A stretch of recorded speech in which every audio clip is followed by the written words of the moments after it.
iyo ukunda isi, iyo wumva utari kuraparvena gukurikira Yesu, iyo wumva uri kurasiragoringa gukurikira Yesu kubera ivyo mu isi, iminezero, ivyo twita ibihimbaro vy'isi, ivyaha, iyo wumva udaparvena gukurikira Yesu kubera ivyo bintu bikudistraire, Bibiliya ivuga ngo urukundo rw'isi ni absence y'urukundo rw'Imana.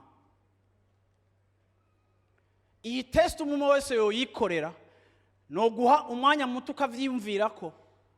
Ni wabona yuko hari ibintu mu mutima wawe bifeza competition a Christ, ni wabona yuko mu buzima bwawe hariho ama plaisir wumva udashaka guheba naho wumva ushaka gukurikira Yesu Kristo, iyo ni preuve itabesha yuko urukundo rw'isi ruri muri wewe, kandi ntushobora gukunda isi ngo ukunde n'Imana, ahubwo kimwe cerimina ikindi, kuko ivyo bibiri bitabangikanye.